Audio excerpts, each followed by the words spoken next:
Boa tarde, pessoal. Tudo bem? Primeiramente, eu gostaria de agradecer a todos. Essa é mais uma live exclusiva aqui da Bra Software. Este é um dos eventos que a gente está realizando diariamente com conteúdos de tecnologia, inovação, segurança da informação, entre outros. Aproveito para deixar os QR Codes das nossas redes sociais, onde vocês podem encontrar os próximos eventos e visualizar os anteriores que estão sendo disponibilizados alguns dias após essa nossa live. Meu nome é Igor Scarpa e eu sou um dos especialistas de produto que atua na área de segurança e continuidade de negócios aqui da Bra Software. Hoje a gente está com o Fábio Assolini, ele é um dos pesquisadores de malwares na Kaspersky, que nos trouxe hoje um tema importante sobre o novo normal corporativo. Assolini, pode introduzir falando um pouco sobre você e obrigado pela participação. O palco é seu. Olá, Igor. Olá, amigos da Abrasoft, todos que nos acompanham. Muito obrigado por estar aqui conosco. Hoje eu quero tratar de um tema muito importante do interesse de todos. Vamos falar desse novo normal corporativo, sobre a novidade do trabalho remoto, as ameaças que estão em torno dessa nova realidade. E eu quero compartilhar algo muito importante com todos vocês acerca dos ataques de ransomware que nós estamos sofrendo e que tem afetado as corporações do mundo todo. Eu acho muito importante nós termos ciência de como andam esses ataques, quais as formas em que eles ocorrem e o que fazer para estar protegido. Infelizmente, essa onda de ataques de ransomware que nós estamos sofrendo, ela é resultado direto da pandemia e do trabalho remoto que todos nós estamos fazendo. Pois bem, antes de entrar propriamente no tema, eu quero me apresentar para você que não me conhece. Eu sou analista de segurança dedicado ao mercado brasileiro, estou na Kaspersky já há mais de 10 anos. A equipe nossa de investigadores é o Global Research and Analysis Team. No Brasil somos 2 especialistas, eu e o Thiago Marques, mas a nossa equipe tem 43 especialistas distribuídos pelo mundo. Nós monitoramos as ameaças e o Brasil, como um mercado muito importante, ele é monitorado de perto por nós. E posso falar sobre trabalho remoto porque tenho uma experiência de 10 anos já em trabalho remoto. Quero compartilhar hoje com vocês um pouco da minha experiência nessa área. Se você depois quiser falar comigo, é muito fácil, eu tento ser acessível via Twitter. Então, se por acaso você tiver alguma pergunta e não der tempo de responder, você pode entrar em contato comigo pelo Twitter. Muito bem, vamos falar sobre este novo normal, ao qual nós estamos todos de modo forçado ou não, né, nos habituando nesses dias, é o trabalho remoto, né? Alguns também chamam como home office, mas olha, há diferença, né? Trabalho remoto é quando você trabalha a partir de qualquer lugar, não só a partir da sua casa, mas você pode fazê-lo a partir de um restaurante, numa praça, num shopping, numa praça de alimentação, qualquer lugar que não seja o escritório da sua empresa. E o home office, claro, é o trabalho que você desenvolve na sua casa, remotamente. Bom, não importa qual o termo é utilizado hoje, por causa da pandemia, nós vimos coisas assim acontecerem no meio corporativo, né? Na correria de colocar todo mundo para trabalhar remotamente, faltou PC. Muitas empresas tiveram que correr, inclusive alugando notebooks, né, para colocar todos os seus funcionários para trabalhar remotamente.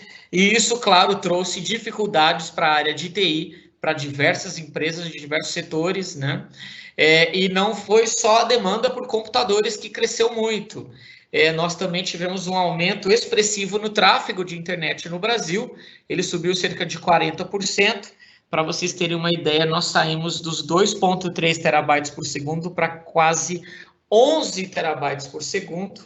E isso porque está todo mundo trabalhando das suas residências. Então, houve esse aumento gigantesco aí no tráfego de internet no Brasil, com alguns gargalos regionais, mas isso já era esperado com a grande quantidade de pessoas dependendo da internet para trabalhar.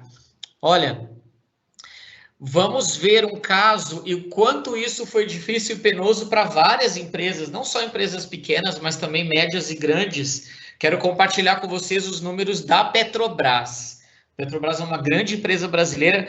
Vejam vocês que essa pandemia fez a empresa adotar essa transformação digital de forma acelerada, porque dos 47 mil funcionários da Petrobras, 20 mil foram colocados para trabalhar remotamente.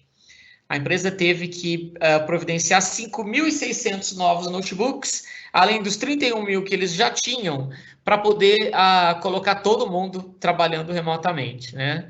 23 mil conexões simultâneas à rede VPN deles, né? Vejam vocês o tamanho da coisa, e 40 mil acessos simultâneos por meio da estrutura montada, 13.800 terminais virtuais, que permite, por exemplo, que os técnicos da empresa se conectem aos servidores de supercomputadores de alta performance, 48.700 acessos diários à plataforma de comunicação Teams, que a Microsoft usa e que nós estamos usando neste momento. Então, vejam, números gigantescos e que demonstram a dificuldade das grandes empresas em colocar todo mundo para trabalhar remotamente, né? Não foi fácil, não tem sido fácil, mas olha, foi difícil, mas pessoal, isso veio para ficar, isso não vai mudar, visto que nós temos um tempo aí de pandemia, né? Um levantamento feito pela Fundação Dom Cabral demonstrou isso, né? Qual a dificuldade as empresas tiveram em implementar o home office, o trabalho remoto? 64% das empresas da área de indústria disseram que sim, 70% da área de comércio disseram que sim, muita dificuldade, 75% da área de serviços e 50% do terceiro setor, né? Então, vejam vocês a dificuldade, apesar disso, as empresas estão vendo os benefícios e a maioria delas já decidiu que essas novas práticas permanecerão. Vejam vocês que da indústria 57% dizem que vão continuar a adotar o home office após a pandemia, 53% do comércio, 58% da área de serviços e 67% das empresas do terceiro setor disseram que vão continuar com o home office, né? E nós já estamos vendo empresas apressadas em anunciar que elas adotarão o home office, o trabalho remoto para sempre. Foi o que anunciou a XP na semana passada, e empresas de tecnologia como o Facebook e o Twitter já anunciaram que oferecerão para os seus funcionários a possibilidade de trabalhar remotamente. Isso é bom, né? Há, claro, os benefícios advindos disso, né? E olha, pessoal, imediatamente ao momento em que entrou as empresas trabalhando remotamente, na sua força de trabalho distribuída geograficamente, começaram os ataques relacionados à pandemia. Muitos ataques. Para vocês terem ideia, o nosso volume de trabalho aumentou consideravelmente.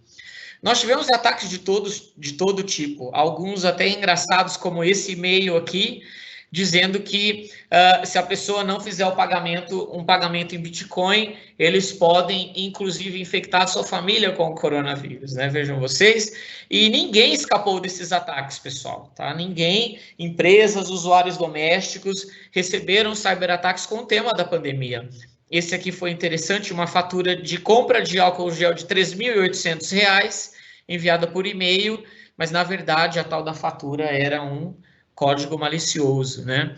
E as plataformas usadas para ataques tiveram de todo tipo. Nós também vimos bastante ataques de phishing usando o tema da pandemia, como esse site falso da Americanas.com, e ninguém escapou desses ataques, nem a OMS, a Organização Mundial da Saúde. Todo mundo foi afetado, né? Tivemos uma grande onda de ataques disseminados pelo WhatsApp, porque este programa quase não é popular, né? Apenas 110 milhões de brasileiros usam este querido e odiado programa, né? Que é o WhatsApp. Muitos ataques de phishing, muitos ataques para disseminar malware, todos com o tema da pandemia, né? Muitos sites falsos usando nomes de empresas nacionais, prometendo álcool gel, prometendo cesta básica, prometendo cupons de desconto, prometendo Netflix gratuito. A bandidagem foi muito criativa nesse momento, né? Em usar esses temas para disseminar esses ataques. E, claro, houve esse interesse por um motivo. A força de trabalho das empresas está todos trabalhando da sua casa e há razões para isso, né, irmão? Vamos dar números, né, a essa percepção de aumento. Para vocês terem uma ideia, desde o começo da pandemia, nós tivemos um aumento de 18% de ataques de malware no Brasil e 13% de ataques de phishing. Isso na plataforma do Windows, tá? Já na plataforma móvel, os números são maiores. Nós registramos um aumento de 18% nos ataques de malware em smartphones e incríveis 124% de aumento nos ataques de phishing nos celulares, porque, como eu disse, todo mundo está usando o seu celular para se comunicar, né? Especialmente porque estamos remotos. E aí, claro, houve esse aumento considerável. Bom, se tem mais gente no trabalho remoto, há mais cyberataques. O cybercriminoso sabe que o seu funcionário está na casa dele, conectado no roteador doméstico dele, sem as devidas proteções que você encontra nos ambientes corporativos. Uma pesquisa feita pelo site ThreatPost, com gerentes de TI, 40% deles reportaram que houve um aumento de ataques na infraestrutura corporativa, depois que todo mundo foi trabalhar remotamente. Os criminosos sabem disso e eles não têm economizado esforços. Pois bem, um tipo de ataque feito pelo cybercrime que mais aumentou nesses dias foram justamente os ataques de ransomware. Para quem não está acostumado com o termo, ransomware são os famosos vírus sequestradores. São aqueles que, ao adentrar no sistema, eles vão cifrar todo o conteúdo, seja do servidor, seja do smartphone, ou seja do seu desktop, e ele vai pedir um resgate para você ter acesso a esses dados novamente, né? Nós estamos atualmente numa segunda grande onda de ataques. Os primeiros, esse tipo de vírus, ele não é exatamente novo, ele ocorre desde a época do MS-DOS, mas nós tivemos uma grande onda de ataques de ransomware em 2016 e 2017, depois houve uma diminuída considerável, e agora, por causa da pandemia, eles voltaram com força. Mas olha, sabe o que me dói mais? É que esse pessoal está atacando hospitais, né? Nós estamos num momento crítico, todos vocês sabem disso. Os hospitais estão cheios de pessoas precisando de ajuda e o cybercriminoso, ele não tem nenhum coração. Eles atacam para qualquer lado e, claro, os hospitais estão conectados à internet, têm seus sistemas para funcionar. Imaginem vocês o impacto de um hospital afetado por um ransomware, onde o médico não pode consultar o prontuário de um paciente no computador porque os sistemas foram todos cifrados. Isso é algo desumano, isso é algo que prova que entre os criminosos não há nenhuma ética. Eles também estão atacando smartphones, tá? Para quem acha que eu tenho iPhone e não acontece nada. Então, pessoal, o cybercriminoso, onde há oportunidade, ele vai fazer ataque. E isso, claro, é bem ruim. E isso me dói muito, né? Saber que as pessoas estão precisando de ajuda, e inclusive, quem sabe, até o próprio cybercriminoso, né? Precise de ajuda ao ir a um hospital, e ao chegar lá, imagina, os sistemas não estão funcionando porque foram atacados por um ransomware, né? Isso é totalmente desumano, porque você exigir que um hospital pague um resgate nesse momento em que a maior preocupação é salvar vidas é algo muito desumano, né? Se por acaso alguém que nos ouve trabalha no setor da saúde, olha, eu tenho uma boa notícia para vocês, fique até o final, que lá no final eu vou falar qual é essa boa notícia, tá bom? Bom, esses ataques aumentaram muito. Para mim, o melhor número que comprova esse aumento dos ataques de ransomware no Brasil são os ataques de força bruta feito no RDP. Deixa eu explicar isso melhor. A maioria dos ataques de ransomware hoje, pessoal, eles acontecem por um ataque de força bruta no RDP. O que é o RDP? É o Remote Desktop Protocol, também conhecido como Telnet. Ele permite com que funcionários administradores de rede possam acessar um endpoint ou mesmo um servidor de forma remota, sem precisar ir até o local. E imaginem vocês o quanto cresceu o uso do RDP nesses dias de pandemia em que nós não podemos sair de casa ou nós não podemos nos deslocar, por razões que todos nós conhecemos, né? Então, aumentou muito o nível, né, o volume de acesso ao RDP no mundo todo, não só no Brasil. Pois bem, esse acesso ao RDP ele é feito com o nome de usuário e senha. Se você usa uma senha muito simples, um criminoso pode tentar adivinhar essa senha, né? E se ele conseguir, ele vai ter acesso a esse sistema. Muitas vezes esse acesso ele se dá com conta de administrador, ou seja, ele pode acessar esse sistema remotamente e fazer o que ele quiser.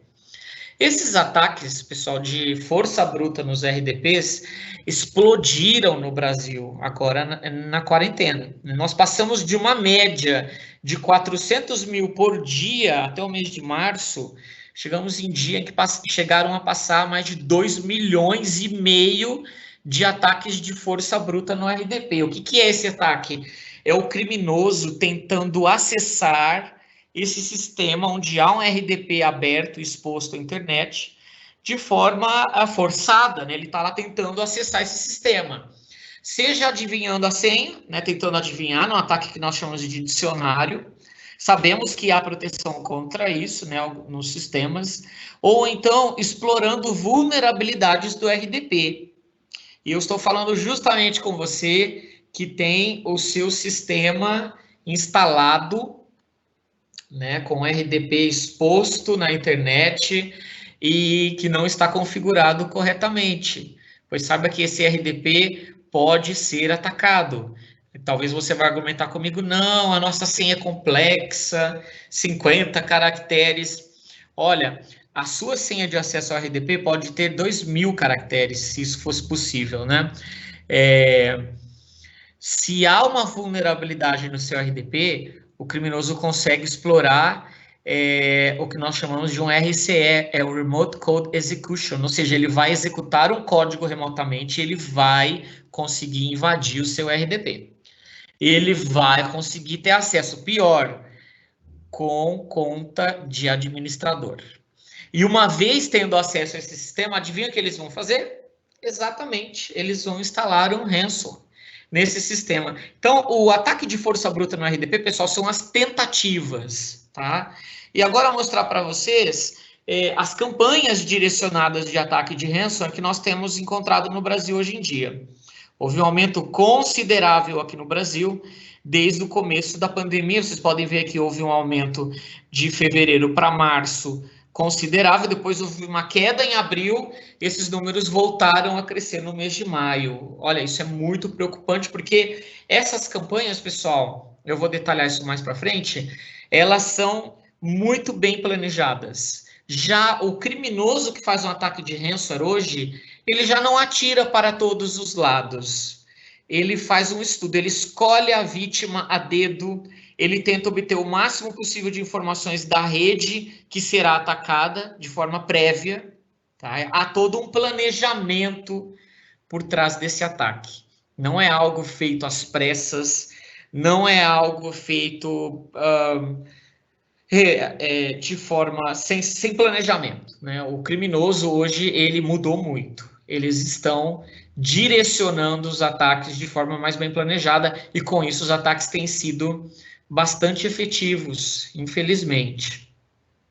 Pois bem, desde o começo do ano, pessoal, o Brasil, junto com a Rússia e também com o Irã, são os países mais afetados por ataque de ransom a nível corporativo, tá? Desde o começo do ano, vejam aqui no mapinha, Brasil, Rússia e Irã aparecem em vermelho, são os países que mais registraram ataques de ransomware nas empresas, né, nas corporações, desde o começo do ano. Tá?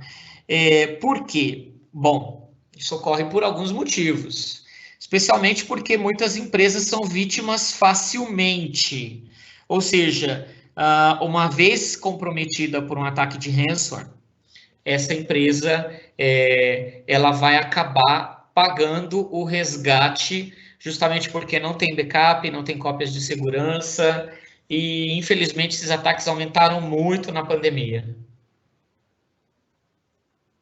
Pois bem, eu sei que não é uma notícia boa para você que cuida de uma rede corporativa, né?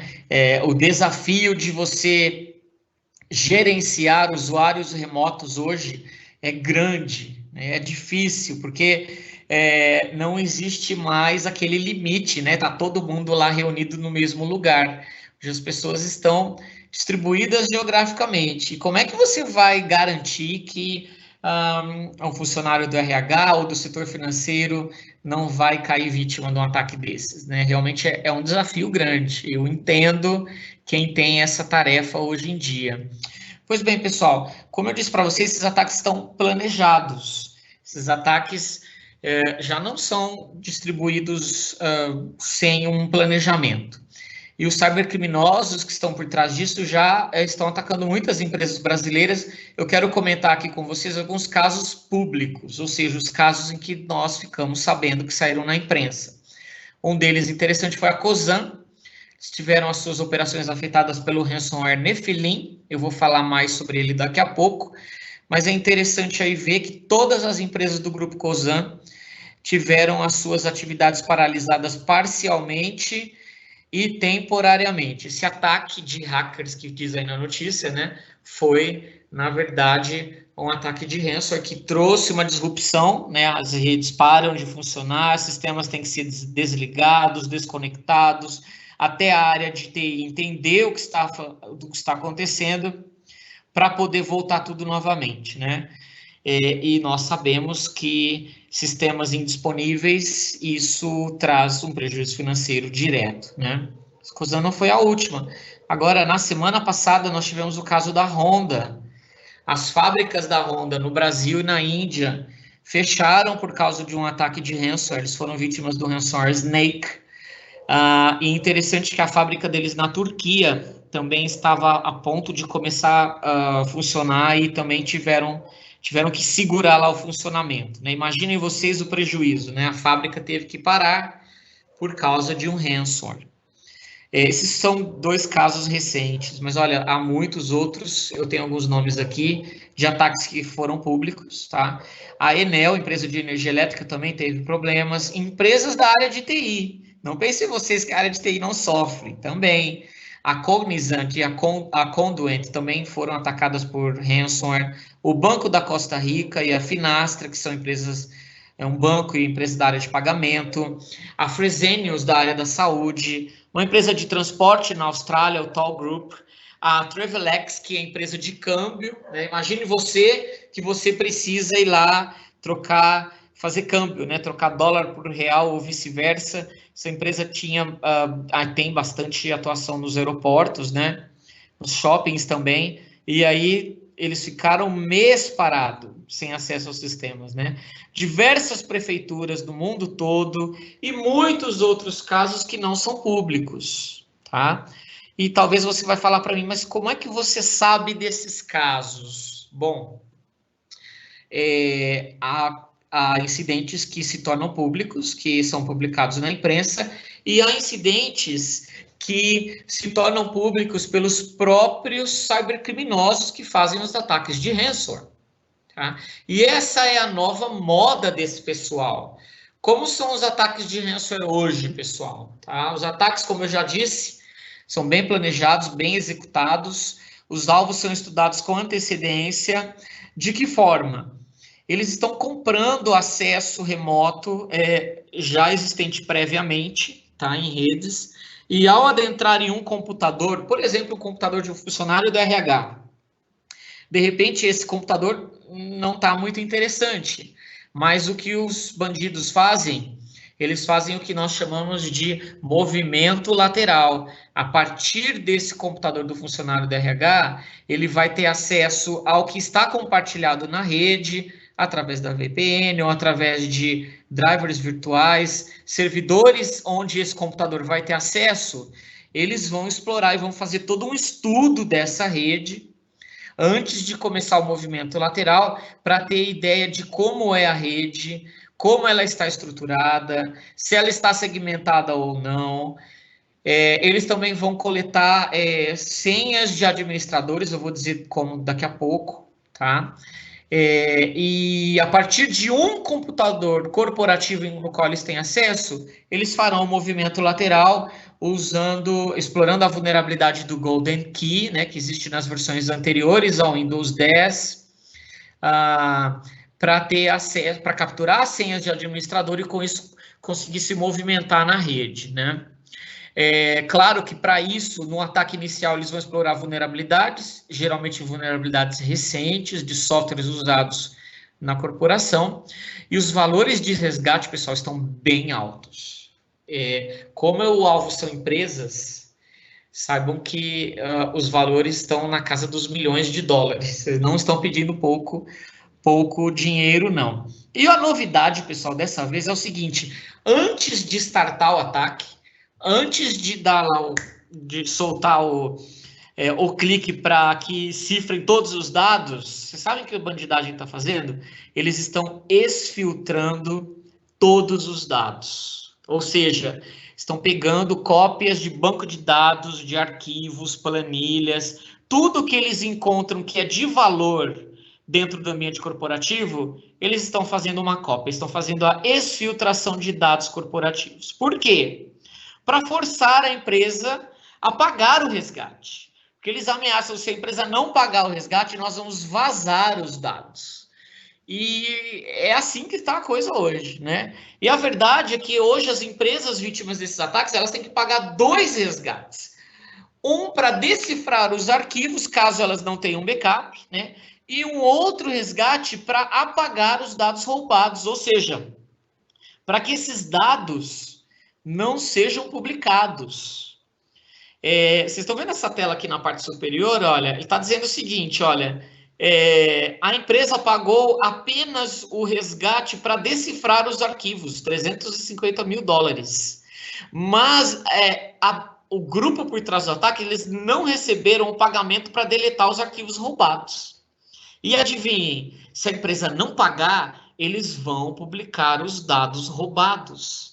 Isso no ambiente corporativo, pessoal, é terrível, porque você vai ter dados de clientes, você vai ter movimentações financeiras de compra, tudo isso publicado, né? A verdade é que hoje esses bandidos estão adotando o Data Leaking as a Service, ou seja, eles estão roubando esses dados corporativos, né, ao terem acesso à sua rede, então você tem que pagar, seja para recuperar os arquivos cifrados, caso você não tenha backup, você tem que pagar para que os dados não sejam vazados, e aí, claro, começa um jogo de chantagem, né? Se você paga uma vez para que esses dados não sejam publicados, eles podem exigir novamente mais dinheiro. E quando a empresa se nega a pagar, porque as empresas sabem que estão negociando com bandidos, você sabe o que os bandidos fazem? Eles querem ganhar de qualquer jeito. Então, o que eles fazem? Eles colocam os dados em leilão. Quem dá mais, quem paga mais para levar o banco de dados de clientes da empresa XYZ. É o que está acontecendo hoje. Esse aqui embaixo que vocês estão vendo é um blog. Eles publicam um blog com uma amostra grátis dos dados roubados. Então, olha, tem aqui os dados da empresa X. Está aqui uma amostra, né? Eles colocam essa amostra e quem tiver interesse em comprar, em pagar mais, leva os dados roubados. Tudo isso para forçar as empresas a pagarem os resgates. Terrível, não? Terrível. E, infelizmente, o número de famílias de ransomware que tem essa tática, estão adotando essas táticas de exfiltrar os dados corporativos primeiro, cifrá-los depois e cobrar um resgate duplo, está aumentando. Vejam aí a lista. Tem o ACO, tem o CLOP, o Krylock, o Doppelpaymer, o Maze, que é bastante ativo aqui no Brasil, na América Latina, o Nent, o Nephilim, NetWalker, Prolock, Ragnar, e por aí vai. A lista é grande. E lá no final tem o Snake, que foi o que atacou a Honda. Vocês estão vendo, pessoal? Essa tendência só está aumentando. E, infelizmente, com a sua força de trabalho distribuída geograficamente, isso só faz com que o número de vítimas aumente. Até porque nós sabemos muitas empresas, na rapidez de colocar todo mundo no home office, né? Falam, olha, não, usa o seu computador pessoal mesmo, né? E vocês acham que esse computador pessoal ele está bem protegido, ele está configurado corretamente? Olha, nem sempre, né? Então, essa é a má notícia, pessoal, tá? Deixa eu escovar um pouquinho de bit agora, deixa eu falar um pouco mais profundamente sobre as técnicas de ataque. Eu acho que quem trabalha na parte técnica tem que entender isso. Tem que entender, como diz aquele velho ditado, né? O diabo mora nos detalhes. E, de repente, aquele detalhe pequeno é o que foi usado para comprometer uma rede corporativa, tá? Me permitam ir um pouco mais a fundo, tá? Técnicas de ataque, pessoal. Como é que eles estão fazendo o movimento lateral? Como é que eles estão conseguindo pular de galho em galho? Bom, eles estão usando muito o PowerShell. Bastante PowerShell. Os scripts de PowerShell são executados na memória. Eles sequer tocam o disco. E, claro, isso dificulta bastante um trabalho de incident response, caso depois seja necessário, para entender como ocorreu o ataque, né? E com o PowerShell, eles conseguem fazer o deployment disso na rede de forma muito rápida, muito fácil, né? A execução disso remotamente. Olha, e como é que eles estão distribuindo isso? Via AD, lá no Active Directory, eles conseguem distribuir isso para que a máquina, ao ser logada no domínio, e qual computador corporativo não é logado no domínio, né? Todos, né? Para que o TI tenha um controle sobre essa máquina, é necessário que a máquina esteja logada no domínio. Ao logar no Active Directory, essa máquina vai receber, então, os comandos do ransomware, vindo, claro, de outro computador da rede corporativa que está sendo usado aí para distribuir o ataque. Bom, eles estão fazendo, pessoal, dumping das credenciais de administrador, mesmo que as suas credenciais sejam boas, complexas, né? Eles estão usando o NTDS Util, que é um aplicativo, né, do próprio Windows, para gerenciar as contas de usuários. Estão fazendo um dump nesse arquivozinho aqui, de tal forma que eles conseguem capturar todas as senhas dos usuários, especialmente as de administrador. Eu já falei aqui que estão fazendo ataques de força bruta no RDP, tá? Quando eles não têm um acesso, eles compram isso no underground, e isso é temeroso, pessoal. Por quê? Lá em 2016, nós publicamos um blog, um detalhe sobre o XDDIC. O que é esse XDDIC? Era, aliás, né? Era um fórum underground onde a bandidagem se reunia para comprar acesso remoto a servidores de empresas, tá? E lá eles negociavam, né? Como? Um determinado ataque lá através de um e-mail malicioso, por exemplo, eles conseguiram infectar um usuário lá com backdoor, né? Esse backdoor ele vai ficar ativo naquela máquina e vai permitir com que o criminoso tenha um acesso remoto a essa máquina. Tá? Os mais usados para manter esse backdoor lá ativo são o Dridex e o Emotet, né? São trojanos já conhecidos. Pois bem, vai ficar lá esse acesso remoto, e aí o que o criminoso vai fazer? Lá com milhões de acesso remoto de máquinas que foram infectadas. Bom, ele vai vender, pessoal, esse acesso remoto em lugares como o XDDIC. Esse anúncio, por exemplo, pela bagatela de $7, você consegue aí, vejam só, comprar o acesso remoto a esse servidor. E olha, quem vende o acesso dá, inclusive, todos os detalhes do servidor, né? O Windows Server 2012, tem tanto de memória RAM, todos os detalhes, pessoal, qual browser está instalado, essas informações são coletadas pelo backdoor que está ativo na máquina. E isso é colocado à venda. Então, o criminoso que trabalha com ransomware, mesmo que ele não queira ou que ele não saiba fazer um ataque de força bruta no seu RDP, ele pode comprar esse acesso em lugares como o XDDIC, tá? E uma vez que eles entraram na sua rede, eles vão, então, usar o PowerShell, vão capturar as senhas de administrador para disseminar isso na rede. E, pessoal, o ataque é simples. Muitas vezes eles vão usar um ponto BAT, colocado na inicialização, tá? Distribuído via AD, para que as máquinas, ao serem logadas, instalem um ransomware. E, claro, esse ransomware não terá uma ação imediata. Ele estará, muitas vezes, programado para num determinado dia e horário, geralmente às segundas-feiras, para ele entrar em vigor, para que ele seja executado, tá? Por que na segunda-feira, pessoal? Eles querem causar o maior ruído possível. Então, eles vão infectar o maior número possível de máquinas do seu parque, da sua rede, e com esse número de computadores já comprometidos, eles vão programar, muitas vezes usando executáveis compilados exclusivamente para a sua empresa. Ao analisar o ransomware, a gente observa paths, né, caminhos lá no código do malware, exatamente da sua rede. Ou seja, ele personalizou aquele ransomware para que ele fosse executado dentro da sua rede. Por isso, eu estou falando que o ataque é bem executado, é bem planejado, né?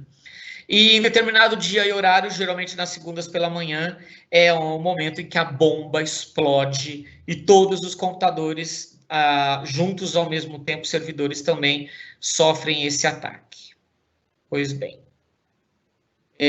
Aqui, olha, o TrickBot, ele é um dos trojans que captura senha, que captura credenciais para acessar o Active Directory. E tudo isso, pessoal, será usado pelos fraudadores para disseminar o ransomware na rede.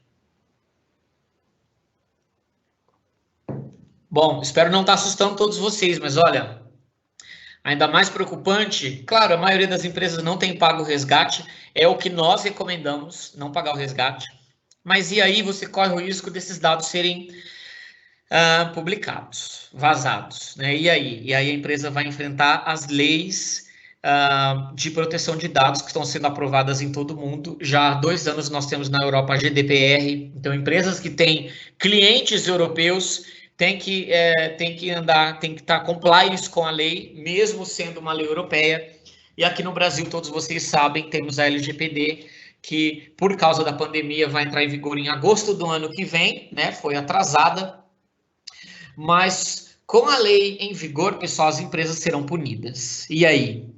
Já imaginaram a empresa estar entre a cruz e a espada, ter que escolher entre pagar o bandido, né, o que não é recomendado, ou enfrentar a lei e enfrentar a autoridade que pode multar a empresa, sofrer uma penalidade aí por causa das leis de proteção de dados. Então, isso é sempre uma escolha dolorida. Eu não gostaria de estar na pele de quem tem que fazer essa escolha. Só para explicar essas imagens que estão aqui, pessoal, isso daqui, lembra que eu falei para vocês que os bandidos estão criando blogs, onde eles estão publicando os dados das empresas vítimas? Pois bem, esses foram os dados da Cosan. Eles publicaram em 3 partes, o terceiro pacotinho lá tinha 20 GB de dados, tá? Isso porque a empresa não pagou. E eles aí estão vazando. Nem todos os ransomware daquela lista que eu apresentei para vocês tem um blog onde eles estão publicitando, onde estão contando quem foram as vítimas, tá?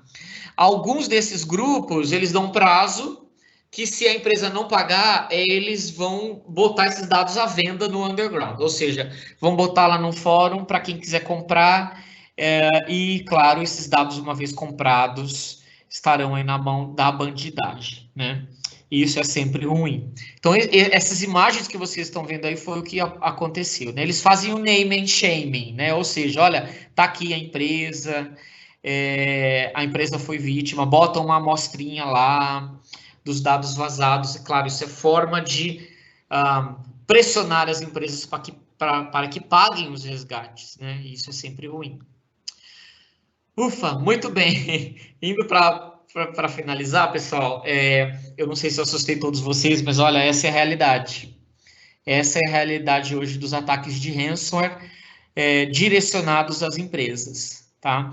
E nesse cenário de trabalho remoto, infelizmente, isso só aumenta, porque já não há limite. Se o funcionário está distribuído geograficamente, nem todos eles estão como deveriam, né, conectados a uma VPN, com as proteções devidas. Então, para minimizar o risco, pessoal, eu quero trazer aqui, quero discutir com vocês técnicas para trabalho remoto seguro, tá? Quais seriam O que é indicado no ponto de vista nosso de analistas de segurança do cenário ideal? Bom, o cenário ideal, pessoal, inclusive do ponto de vista jurídico, é que o funcionário tenha um computador e um smartphone corporativo, que ele não faça uso do seu dispositivo pessoal. Por quê? Dispositivo pessoal, a empresa não pode exigir, por exemplo, que ele instale um antivírus ou que ele instale lá um certificado digital para controlar o acesso, tá? Quando é um dispositivo da empresa, aí não tem o que discutir, né? Com um notebook da empresa ou com um smartphone corporativo, a empresa terá total controle sobre esse dispositivo e esse é o cenário ideal, tá bom? Compartilhar, né, o computador pessoal do usuário para que ele acesse a rede corporativa é um risco.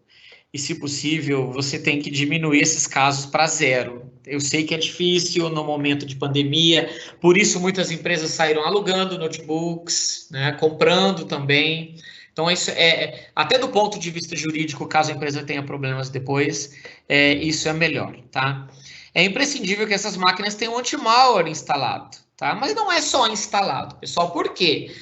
Um bandido, quando tem acesso remoto a esse computador, adivinha qual será a primeira coisa que ele fará? Exatamente, ele vai desativar ou desinstalar o antivírus, o anti-malware, tá? Se o anti-malware está configurado corretamente com senha, o bandido não vai conseguir isso, tá bom? É imprescindível que essa máquina tenha todas as proteções possíveis, não só firewall, como EDR também, soluções de EDR, DLP, até para evitar a fuga de dados, né?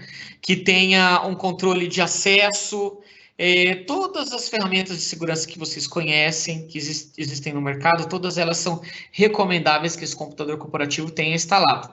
O acesso aos recursos corporativos sempre sob VPN, porque você não sabe se o DNS do roteador do seu funcionário foi alterado. Ele está acessando a internet a partir da casa dele. De repente, ele tem um D-Link lá bem antigo, bastante vulnerável e que foi acessado remotamente, cujo DNS foi trocado. Pronto.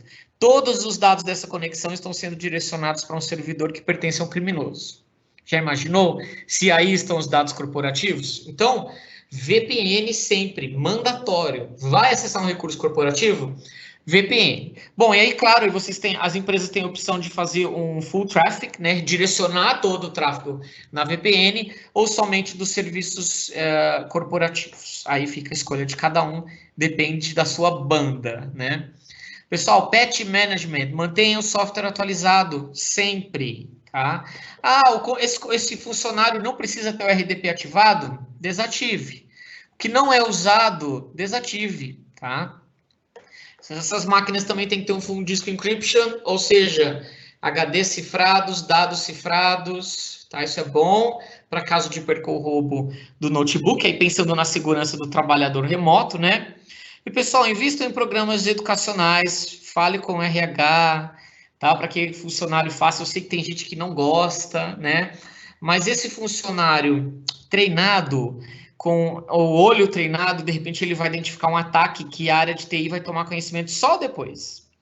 Né? Tenha um canal exclusivo para receber denúncias de conteúdo suspeito. Olha, eu recebi esse e-mail aqui com um PDF, mas eu não conheço essa pessoa. Vocês podem dar uma olhada nesse PDF, né? É importante a empresa ter isso. A área de TI prover isso para os seus funcionários, especialmente no momento que está todo mundo trabalhando remoto, né?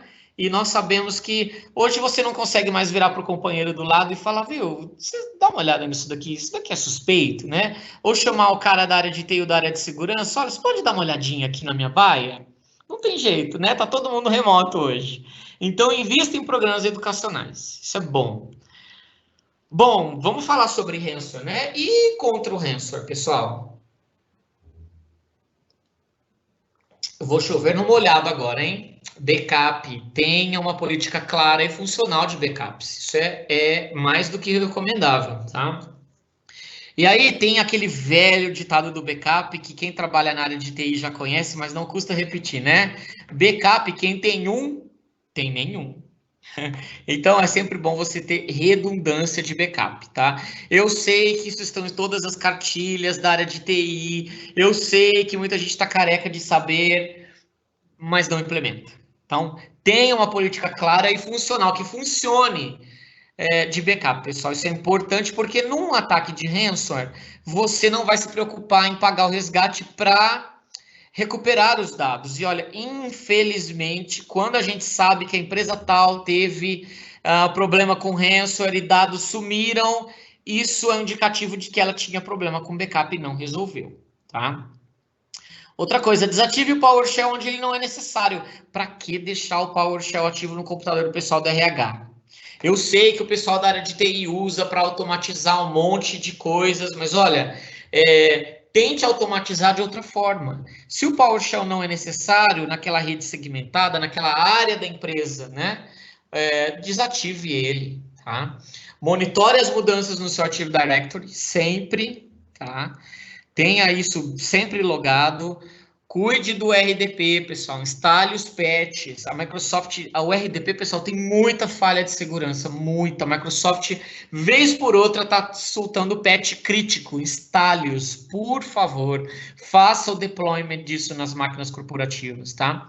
E não só isso, mas revise as contas. Vai lá no servidor, veja quantas contas de acesso remoto tem lá. Encontrou conta suspeita? Desative e deixa, se você não sabe quem é, deixa o usuário gritar depois, tá? E troque as senhas regularmente. Tenha uma política boa de senhas e, olha, revise sempre essas contas. Eu sei de empresas que nunca pararam para olhar as contas que estão autorizadas lá no RDP. Pessoal, jamais faça isso. Isso é um erro crasso. E isso será explorado pelo fraudador para ter acesso, pelo criminoso para ter acesso à rede, tá bom?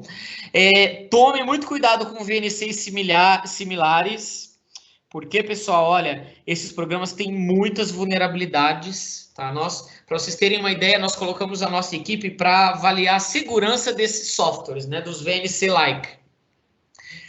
Nós encontramos, assim, em poucos dias, 37 vulnerabilidades não corrigidas. Algumas vulnerabilidades estavam presentes no código há mais de 20 anos.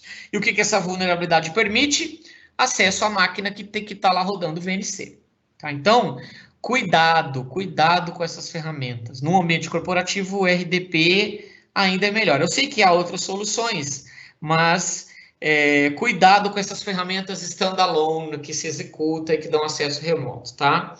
Outra coisa importante, tenha uma proteção anti-malware específica contra ransomware. Pessoal, antivírus não é tudo igual, tá bom? Desculpa falar isso, mas antivírus é tudo igual. Não, não é. Os melhores produtos do mercado hoje têm uma proteção específica contra ataques de ransomware. Dentro da Kaspersky, dos produtos da Kaspersky, nós temos duas tecnologias específicas para proteger desses ataques. Trata-se do System Watcher, que vai monitorar o comportamento no sistema e quando ele identificar algo suspeito, ele mata esse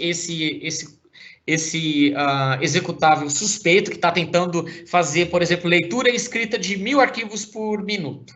Isso é incomum, né? E nós temos também para servidores o Anticryptor, que o nome já diz, são proteções específicas contra ataques de ransomware, né? Vocês provavelmente vão se lembrar do WannaCry, que há alguns anos atrás trouxe muita dor de cabeça, né? Olha, nenhum cliente da Kaspersky, usando as versões mais recentes dos nossos softwares de proteção, sofreu com o WannaCry. Ninguém. Por quê? Porque essas tecnologias que nós temos, elas são proativas e elas bloqueiam o ataque antes que ele se espalhe, antes que ele cause dano, pessoal, tá bom? E eu queria dizer para vocês, para terminar, que, olha, nós podemos ajudar. Eu sei, muita gente fala assim, mas eu já tenho uma solução de segurança aqui, é meia boca, eu não tenho grana para trocar agora, olha, nós vamos pensar nisso mais para frente, ou então, para fazer o deployment disso de forma remota vai dar muito trabalho. Para quem está preocupado com esses ataques de ransomware, pessoal, nós queremos oferecer para vocês uma ferramenta gratuita, tá bom? Grátis. No strings attached, ou seja, sem letrinhas miúdas, tá? Ela é grátis mesmo, chamada de Anti-Ransomware for Business. É uma ferramenta gratuita, standalone, que você pode baixar. Ela é específica para servidores, tá? Porque nós sabemos que é a parte crítica no ambiente corporativo, né? o desktop, o endpoint pode até ser comprometido. Você vai lá, isola ele, restaura e pronto, né? Mas o servidor não é tão simples assim. Pois bem, essa ferramenta, pessoal, ela é gratuita. E olha a melhor parte. Ela trabalha em conjunto com o seu anti-malware, sem trazer conflitos. Tá? Uma proteção extra.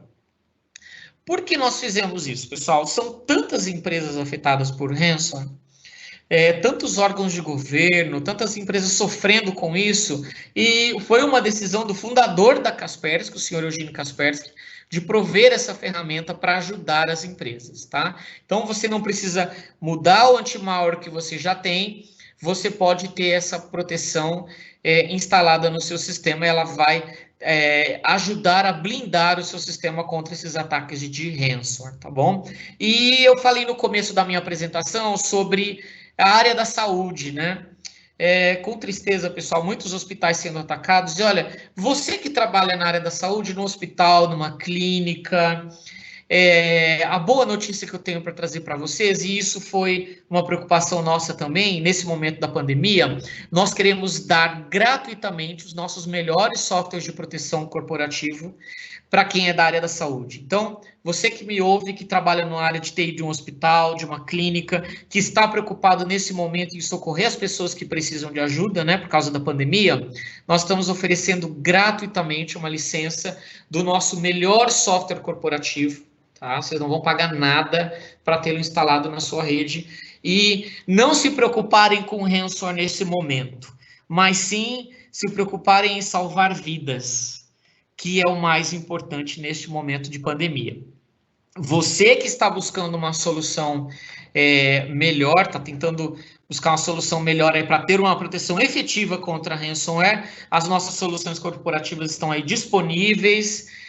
O pessoal da Brasoft está aí para apresentar para vocês as nossas ferramentas, nossos melhores softwares que nós temos para proteger contra esses ataques, para não deixar que sua empresa seja vítima desse ataque e que venha sofrer consequências, né? Muito bem. Esse é o conteúdo que eu tenho para trazer para vocês. E temos um tempo para perguntas. Lene, muito obrigado. A gente tem até umas perguntas aqui. Primeira pergunta é do Roberto Santos. Ele nos colocou: qual que é o risco de pagar um resgate? Risco de pagar um resgate. Bom, primeiro, você pode pagar e não levar. Ou seja, você vai pagar para ter os arquivos decifrados e aí o bandido simplesmente ele não vai te dar a chave criptográfica. Tá? Você vai pagar e aí você está negociando com bandidos. Bandidos não têm ética, tá? Segundo risco, você pode pagar uma vez, o bandido falar assim, tá, mas eu quero mais tanto. Ele começa um ataque de chantagem para te liberar a chave, tá?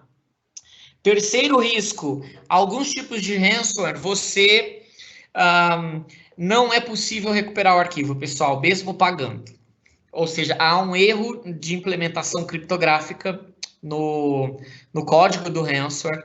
E aí, mesmo que você pague o resgate, seus arquivos não serão retornados. E claro, o bandido não vai te falar isso. Tá? Então, já imaginou? Quarto motivo, você vai pagar uma vez, ok, ele vai devolver os seus arquivos, você vai recuperar, mas e se você for atacado uma segunda vez? Uma terceira vez? Seu budget é ilimitado? Nem sempre. E aí, você vai ficar pagando o resgate? Então, e quinto e último motivo, quando você paga, você incentiva esse criminoso para que ele continue com os ataques e fazer com que isso se torne rentável para ele. Então, por essas 5 razões que eu listei, nós não recomendamos que você pague o resgate. E deixa eu falar uma coisinha, pessoal, me dói falar isso, infelizmente, tá? Deixa eu abrir uma aspas bem grande aqui, tá? Imagine uma aspas aí, tá? Há empresas de segurança que se dizem consultoria da área de segurança, que eles falam assim, nós recuperamos qualquer ransomware. Você manda os arquivos aqui para nós, a gente recupera tudo. Não é bem assim. Vocês sabem o que essas empresas fazem? Eu vou contar para vocês. Muita gente não sabe. Alguns imaginam, mas eu vou contar para vocês. essas empresas pagam o resgate. E claro, da empresa que foi vítima, eles vão cobrar um valor absurdo, ou seja, vão cobrar o valor do resgate mais o serviço deles, tá? No final, o que essas empresas estão fazendo? Simplesmente fomentando o criminoso, né? O cybercrime, para que eles continuem. Eles vão atuar como um intermediador, né? Mas muitas vezes quem contrata essa empresa de consultoria não sabe disso. E é exatamente o que eles fazem. Eles pagam o resgate e depois cobram de você. Então, por essas e outras, não pague o resgate. Ah, legal. Aqui a gente tem uma pergunta da Marta, tá? Ela está nos dizendo, em comparação aos ataques globais de WannaCry e NotPetya, NotPetya, como está o número de empresas afetadas durante a pandemia por incidentes cibernéticos? Sabe nos responder? Tá, essa resposta varia de acordo com o país, tá? Vamos pegar, por exemplo, num país europeu, tá? Qualquer país europeu. Uma empresa localizada na Europa, ela vai ser vítima do quê? Ela vai ser vítima, na sua maioria, de ataques de ransomware e ataques de trojanos bancários, tá? No Brasil, antes da pandemia, qual era o cenário? As empresas, na sua maioria, eram ataques do quê? De ataques de trojanos bancários, que é o tipo de trojan que vai roubar credenciais de acesso ao internet banking ou clonar cartão.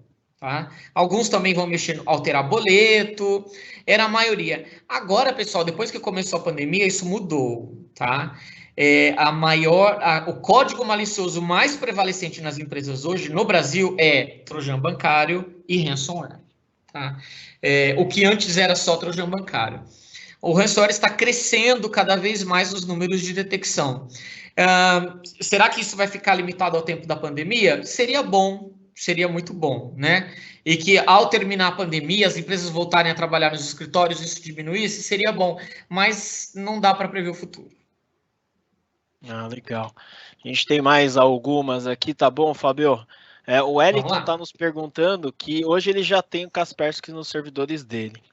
Então ele quer entender se ele precisa de mais alguma ferramenta como essa de anti-ransomware que você comentou, que é gratuita. Ok, boa pergunta. Wellington, você e qualquer outro cliente que tenha os produtos Kaspersky não precisa se preocupar. Essas duas tecnologias que eu falei, o System Watcher e também o Anticryptor, eles já estão presentes em nossos produtos corporativos. Você não precisa instalar mais nada. Aquela ferramenta gratuita, ela foi criada para quem usa outras soluções de segurança e queira garantir que ela não vai ser vítima de ransomware, tá? Usa outros produtos da concorrência, tá? Quem usa Kaspersky já tem essa tecnologia dentro do produto. Legal. Fábio, tem uma pergunta bem interessante aqui também, foi feita por uma pessoa anônima. Soluções de DLP podem detectar a infiltração de dados, exfiltração de dados feitas nesses ataques? Podem sim, pessoal. Eu sei que eu não detalhei, mas como é que esses ataques de ransomware, como é que eles fazem essa filtração de dados? Bom, as formas são as mais criativas possíveis. Eles chegam até enviar isso por e-mail, pessoal. Eles sobem o servidorzinho SMTP, envia por e-mail. Já vi filtração por FTP. E sim, soluções de DLP no mercado podem detectar esse tipo de exfiltração, tá? Se seus dados corporativos são importantes, acho que está na hora de você pensar em adotar um DLP se você ainda não tem um, tá? Eu sei que o DLP é difícil de implementar, no começo ele traz dificuldades para os usuários, né? Mas num tempo grande, né? Ele traz muitos benefícios, e um deles é esse, de justamente detectar a exfiltração de dados no ambiente corporativo. Legal. Algumas pessoas estão perguntando sobre a apresentação. Sim, essas lives elas são gravadas e posteriormente vão ser publicadas no site da Bra Software, e lá vocês podem ver todas as apresentações, até não só essa, como as outras das trilhas que a gente está ministrando na semana. A gente está chegando ao final. Temos mais uma pergunta aqui, Fábio, do Carlos Eduardo, tá? Ele pergunta se os produtos da Kaspersky, os endpoints, são somente para desktops ou podem e devem ser instalados em servidores. Eu acho que aqui nós dois sabemos a resposta. Sim, você deve instalar a proteção, mas aí o Fábio consegue até explanar um pouco melhor do porquê, né? Sim, o Anticryptor, por exemplo, que eu citei há pouco, ele é uma solução existente apenas dos nossos softwares para proteger servidores, tá? Nas estações de trabalho, nós usamos o System Watcher. Então, sim, os servidores, pessoal, é o alvo número 1 em ataques de ransomware, então você tem que se preocupar, sim, em proteger o seu servidor. E nós já vimos vários ataques onde o criminoso conseguiu comprometer só um servidor, ele não tocou nenhum endpoint. Então, sim, você deve se preocupar em proteger o servidor, e nas nossas soluções voltadas para esse tipo de software, né, sistema corporativo, nós temos proteções específicas para proteger servidor, seja um servidor de arquivos, seja um servidor de rede, especialmente servidor de arquivos. Legal, vamos aqui então para a última. Foi feita também por um anônimo, tá? Aí ele pergunta qual que é a melhor prática para proteger os acessos de RDP. Bom, boa pergunta. O recomendável, pessoal, são duas coisas, tá? São duas. A resposta é rápida, mas a implementação nem sempre. Primeiro, o ideal é que esse RDP esteja bem protegido, ou seja, que ele esteja por trás de um firewall, ou então que você condicione esse acesso RDP a VPN. Tá? Então, quer acessar o servidor tal via RDP? VPN primeiro, tá? Segundo, esse acesso a VPN, use um two-factor authentication, tá? Ou seja, use um token físico, não use só usuário e senha, porque se for só usuário e senha, isso pode ser roubado por um trojan. Então, o melhor cenário para um acesso seguro no RDP, sob VPN e usando um token físico conectado à máquina para liberar esse acesso, tá? O token físico também é usado para VPN, então você já aí com um simples tokenzinho você já mata as duas necessidades, né? Tanto o acesso a VPN quanto ao RDP. Esse é o cenário indicado. Algumas pessoas também trocam a porta do RDP, tiram ele do 3389 e colocam em outra porta não tão assim que dê na cara, né? Isso também é uma boa prática. Mas o criminoso esperto, ele encontra a porta que está, ele vai fazer um port scan até encontrá-lo, mas é uma boa prática, porque pelo menos o newbie, aquele criminoso que está começando, você consegue despistá-lo. Tá, legal. Ao restante das perguntas a gente está sem tempo. Primeiro eu queria agradecer a participação de todos e do Assolini. E obrigado, Assolini, pode finalizar. E é isso aí, gente. Obrigado, tchau, tchau. Obrigado, pessoal, todos vocês que nos acompanharam até o final. Eu desejo que seus sistemas corporativos estejam seguros nesses dias de pandemia e também você e a sua família estejam seguros, bem de saúde, nesses dias em que todos nós estamos trabalhando remotamente, né? E que a sua empresa esteja bem protegida. Agradeço a atenção de todos, um abraço e até mais.